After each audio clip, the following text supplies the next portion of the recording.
Hello, African Confessions. I am back with another episode. There is a message that I want to share with you, and the message reads like this. Hello, how are you, my brother? I am a 29-year-old woman. I currently stay with my house help and my gardener. In the community that I am staying, people do not even know what goes on in my house, and I just lie to the people in the community that I am a married woman and I am married to a man who is living with his family in Ireland. But all of this is just a lie. The lucky part about it is because in the neighborhood that I am staying, a lot of rich people are staying there, so everyone just minds his or her own business. But you know that people will always find a way to know what goes on in your house. But so far, I have managed to keep everything under wraps, and whenever someone comes at my house so as to investigate about my personal life, I just lie that I am married to a man who is living in Ireland with the rest of his family. The honest truth is that I made a deal, and I made a deal with the devil. I am someone who grew up in the village. I was just a poor girl who was raised up by my parents who were poor also, and my life was not going anywhere. When I looked at my parents, especially my mother was a very beautiful woman.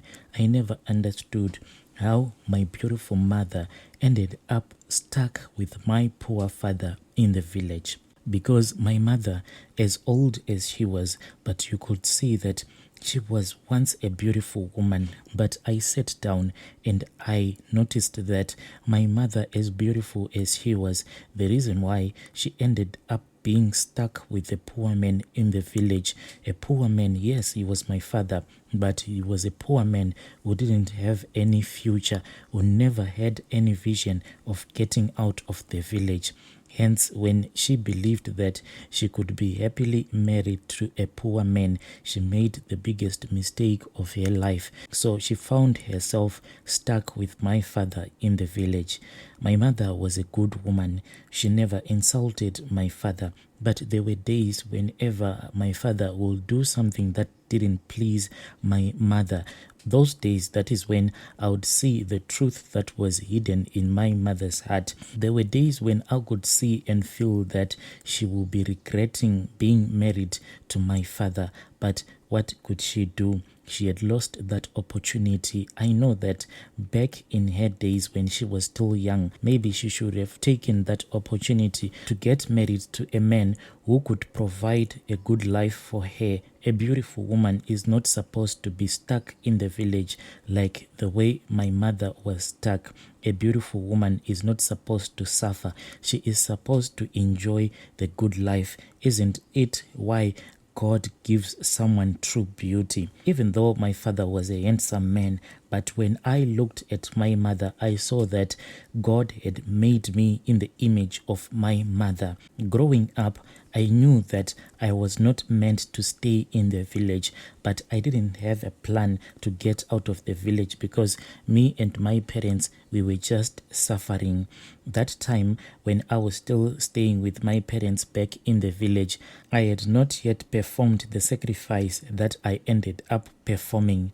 I had grown tired of the village life, and I felt that I was too beautiful to date any man who was staying in the village. A lot of men used to come and they would come to my father and my mother, then they would confess their love for me, but I was not into them. I was not going to get married to a village man like my mother had done.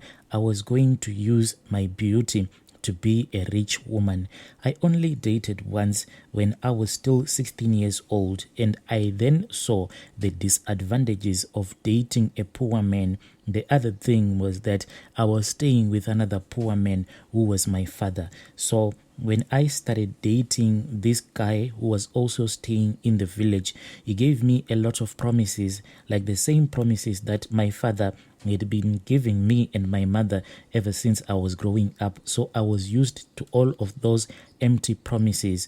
After I had broken up with my poor village guy, I then decided to be single until I met this other man. He was not rich, but when I started dating him, I knew that this man, even though he was not rich, but I had liked the fact that he was staying in the city and he had a professional job. I was going to use him as a stepping stone from the village to the city. I pretended as if I was in love with him and he believed me. One day he came and he asked me to go with him. When he brought me to the city as his wife, I lied to him that I was pregnant, but at that time I was already on family planning and I was not pregnant, but he believed me anyway. He thought that indeed I was pregnant. He started giving me a lot of money because I told him that now that I am pregnant, you need to give me money so that I can put it aside when the baby is born. I don't want to struggle. So he was giving me a lot of money and he told me to open a bank account so that he can just deposit the money into that bank account, but I refused. As someone who grew up in the village, I didn't trust the banks.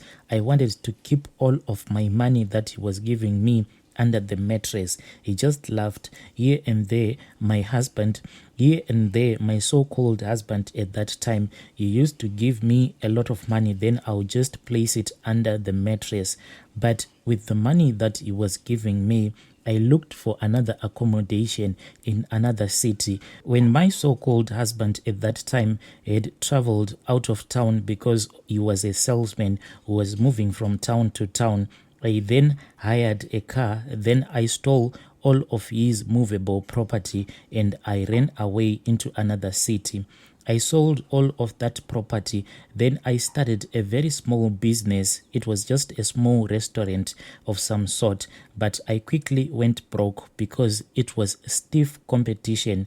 The place that I had this restaurant, there were a lot of mechanics and other people in those industries, but the competition was too much. When I was running that small restaurant, that is when I became friends with another older woman. She had a couple of those small restaurants. What she would do is that she would come early in the morning, then she would do some prayers before her staff will start cooking. Then in the evening, she would come to collect the money. So I became friends with her after she had found out that I was trying to run my own small restaurant. She used to call me her daughter, but in her age, she was not married and she didn't have any child. I just thought that God had decided to make her barren. After going broke, I then told her that things were not going okay for me. She made me a manager at one of her small restaurants. Then she invited me to her house because I could not pay my rentals in time. I was always in trouble with my landlord. This lady, she had a lot of friends and all of her friends, they were women.